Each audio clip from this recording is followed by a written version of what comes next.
बिस्मिल्लाहिर्रहमानिर्रहीम। अस्सलाम वालेकुम students, welcome to easy learning channel. हम लोग पढ़ रहे थे अपना चैप्टर बायो एनर्जेटिक्स। इसमें आज हम अपना टॉपिक पढ़ेंगे फोटोसिंथेसिस के फोटोसिंथेसिस क्या होती है और इसका मैकेनिज्म क्या होता है।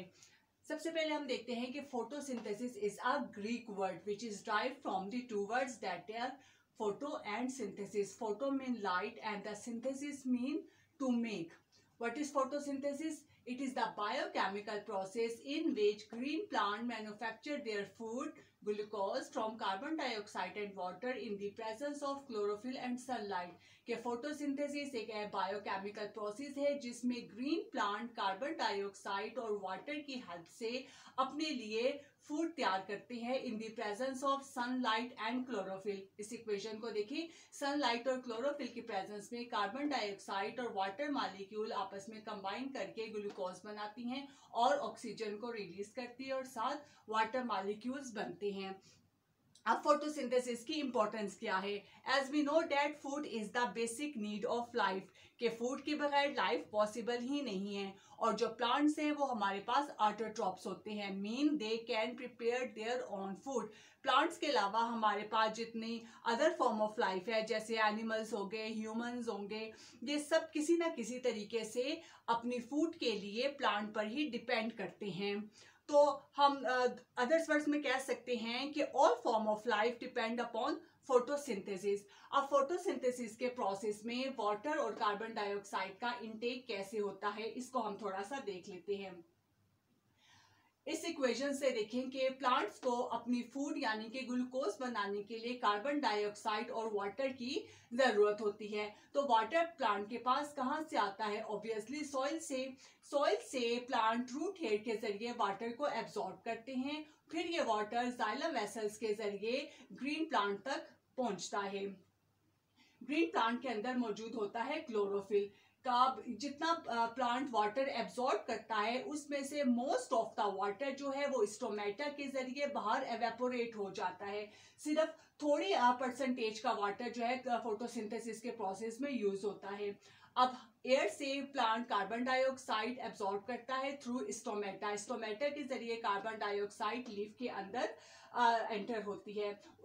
फिर उसके बाद क्या होता है कि कार्बन डाइऑक्साइड और वाटर मॉलिक्यूल ये सीरीज ऑफ केमिकल रिएक्शन से गुजरते हैं। As a result water molecule जो है स्प्लिट अप हो जाता है हाइड्रोजन में और ऑक्सीजन में। ऑक्सीजन तो बाहर डिफ्यूज आउट हो जाती है और जो हाइड्रोजन है वो उस कार्बन डाइऑक्साइड का साथ मिलकर ग्लूकोज की फॉर्मेशन करता है। और ये सारा प्रोसेस होता है सनलाइट और क्लोरोफिल की प्रेजेंस में। कैसे, वो जब हम इसका मैकेनिज्म पढ़ेंगे फिर उसमें हम इसको डिटेल से देखेंगे। नेक्स्ट हम छोटा सा टॉपिक देख लेते हैं, रोल ऑफ क्लोरोफिल के। क्लोरोफिल का क्या रोल है फोटोसिंथेसिस के प्रोसेस में? अब ये हमने प्लांट का क्लोरोप्लास्ट का स्ट्रक्चर पढ़ा था सेल ऑर्गेनेलिस में कि क्लोरोप्लास्ट की जो मेम्ब्रेन होती है उसे हम कहते हैं थैलेकोइड मेम्ब्रेन। तो इस क्लोरोप्लास्ट की थैलेकोइड मेम्ब्रेन में बहुत ज्यादा पिगमेंट्स मौजूद होते हैं जो कि विजिबल लाइट को एब्जॉर्ब करते हैं। इन पिगमेंट्स को हम कहते हैं फोटोसिंथेटिक पिगमेंट, जो कि विजिबल लाइट को एब्जॉर्ब करते हैं और कहाँ मौजूद होते हैं? इन दी थैलेकोइड मेम्ब्रेन ऑफ दी क्लोरोप्लास्ट। अब ये जो फोटोसिंथेटिक पिगमेंट होते हैं ये खास तरीके से अरेंज होते हैं इन दी फॉर्म ऑफ क्लस्टर, जिसे हम कहते हैं फोटोसिस्टम। इस फोटोसिंथेटिक पिगमेंट में जो क्लोरोफिल है सबसे मोस्ट इंपॉर्टेंट पिगमेंट है। अब प्लांट के अंदर जो क्लोरोफिल है वो दो तरह का होता है, chlorophyll A and the chlorophyll B. अब ये जो क्लोरोफिल है ये सनलाइट का ब्लू और रेड पोर्शन जो है ये एब्जॉर्ब करता है और प्लांट में ज्यादातर क्लोरोफिल ए अबंडेंटली मौजूद होता है। अब फोटोसिंथेसिस के दौरान जो है सनलाइट का सिर्फ 1% सनलाइट जो है फोटोसिंथेसिस में एब्जॉर्ब होती है और जो है ये फोटोसिंथेसिस के दौरान जो एनर्जी प्रोड्यूस होती है वो in the form of ATP and NADPH, इन दोनों की सूरत में फोटोसिंथेसिस के दौरान एनर्जी प्रोड्यूस होती है।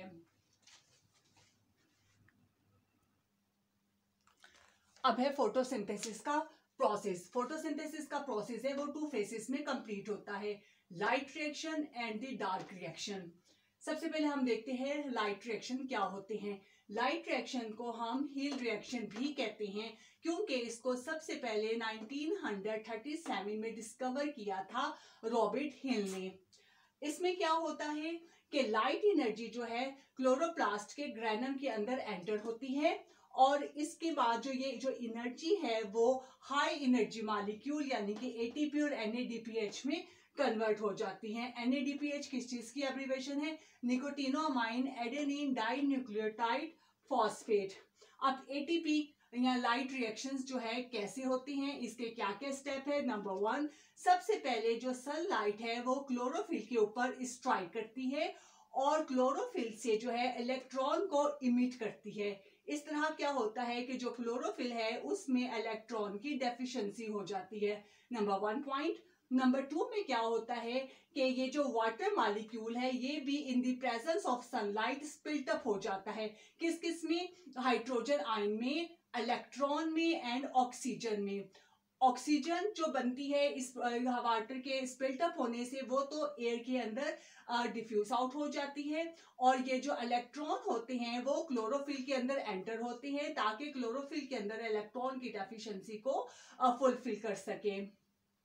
उसके बाद क्या होता है कि ये इलेक्ट्रॉन क्लोरोफिल से जब निकलते हैं तो ये सीरीज ऑफ रिएक्शन से गुजरते हैं। इस सीरीज ऑफ रिएक्शन को हम कहते हैं electron transport chain. Electron transport chain जो है ये चेन होती है मुख्तलिफ कंपाउंड की, जिसमें हर कंपाउंड जो है पहले इलेक्ट्रॉन को गेन करता है फिर रिलीज करता है। यानी कि हम कह सकते हैं कि हर कंपाउंड जो है वो सबसे पहले रिड्यूस होता है, उसके बाद ऑक्सीडाइज हो जाता है, और हर रिडक्शन ऑक्सीडेशन के दौरान जो है एनर्जी रिलीज होती है। वही एनर्जी जो है एटीबी इनऑर्गेनिक फास्फोरस के साथ मिलती है उसी एनर्जी की हेल्प से, और एडीपी को कन्वर्ट कर देती है हाई एनर्जी मॉलिक्यूल यानी कि एटीपी में, एडिनोसिन ट्राइफॉस्फेट में।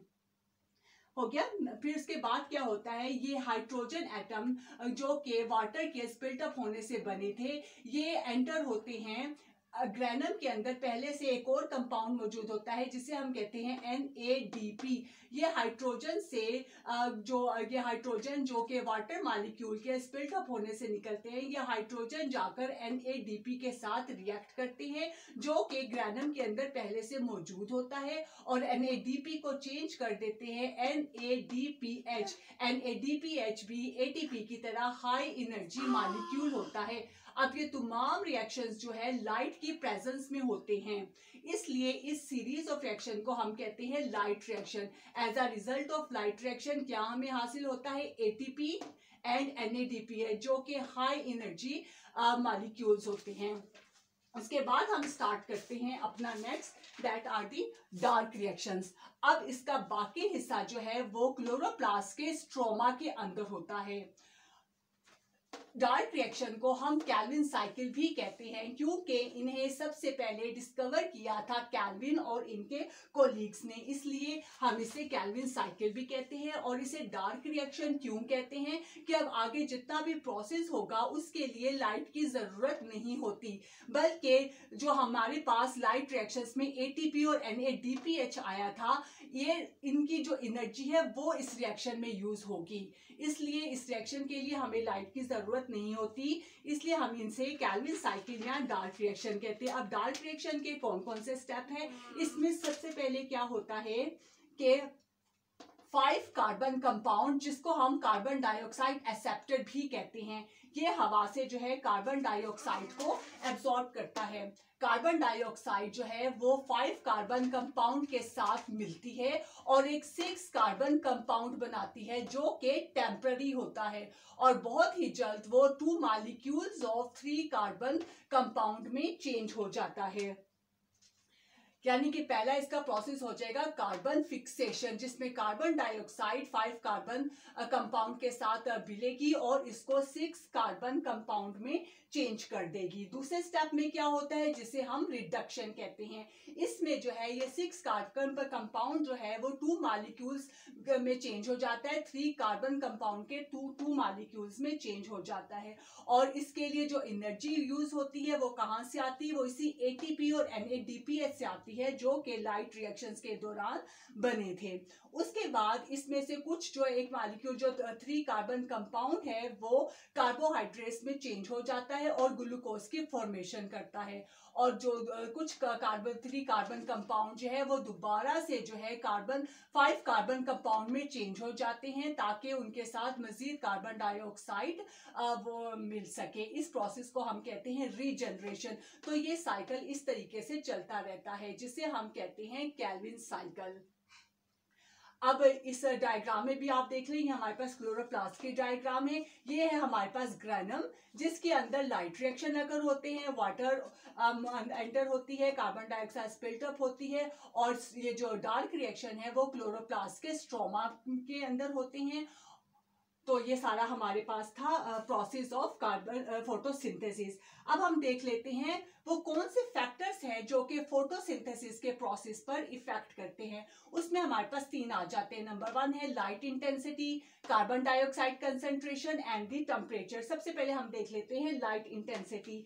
अब लाइट की तो इंटेंसिटी है वो रेट ऑफ फोटोसिंथेसिस पे बहुत ज्यादा इफेक्ट करती है कि जितनी ज्यादा लाइट होगी उतना ही ज्यादा फोटोसिंथेसिस का प्रोसेस जो है ज्यादा होगा, ज्यादा से ज्यादा क्लोरोफिल मॉलिक्यूल्स जो है वो आयोनाइज होंगे और ज्यादा से ज्यादा एटीपी और NADPH बनेगा।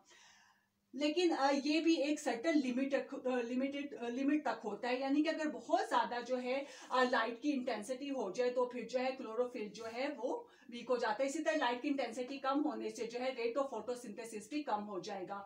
दूसरा हमारे पास आ जाता है carbon dioxide concentration. With increase in carbon dioxide concentration the rate of photosynthesis also increase. अब कार्बन डाइऑक्साइड की जो कंसंट्रेशन है वो स्टोमेटा की ओपनिंग और क्लोजिंग पर भी बहुत ज्यादा डिपेंड करती है। अगर किसी वजह से स्टोमेटा बंद होंगी तो कार्बन डाइऑक्साइड की जो है सही तरीके से लीफ के अंदर एंटर नहीं होगी, जो कि रेट ऑफ फोटोसिंथेसिस को इफेक्ट करेगी। थर्ड हमारे पास मोस्ट इंपॉर्टेंट फैक्टर आ जाता है, दैट इज टेम्परेचर। अब फोटोसिंथेसिस का जो रेट है वो टेम्परेचर के साथ टेम्परेचर के अप एंड डाउन होने पर भी बहुत ज्यादा इफेक्ट होगा। जितना ज्यादा टेम्परेचर होगा तो रेट ऑफ फोटोसिंथेसिस भी ज्यादा होगा, और अगर टेम्परेचर कम हो जाएगा तो रेट ऑफ फोटोसिंथेसिस भी कम हो जाएगा। मगर ये भी एक सर्टेन टेम्परेचर तक होता है। अगर टेम्परेचर बहुत ही ज्यादा हाई हो जाए, एक्सिस लिमिट से भी ऊपर चला जाए, तब फोटोसिंथेसिस का प्रोसेस जो है वो स्टॉप हो जाएगा, क्योंकि इससे एक तो एंजाइम जो है डीनेचर हो जाएंगे और जो है स्टोमेटा भी क्लोज हो सकते हैं। तो हमारे पास जो फोटोसिंथेसिस के लिए एक मैक्सिमम लिमिट की जो टेम्परेचर की एक मैक्सिमम लिमिट होती है वो होती है तकरीबन हमारे पास 20 से 30 डिग्री सेंटीग्रेड तक। तो ये सारा हमारे पास प्रोसेस था फोटोसिंथेसिस का। आई होप कि आपको समझ आ गया होगा। अगर आपको समझ आ गया हो तो मेरी वीडियो को लाइक कर दे, शेयर कर दे और मेरे चैनल को सब्सक्राइब कर दे। इंशाल्लाह ताला इस अब नेक्स्ट वीडियो में हम बायोएनर्जेटिक्स का जो दूसरा टॉपिक है रेस्पिरेशन उसको कवर अप करेंगे। तब तक के लिए मुझे इजाजत दीजिए। अल्लाह हाफिज।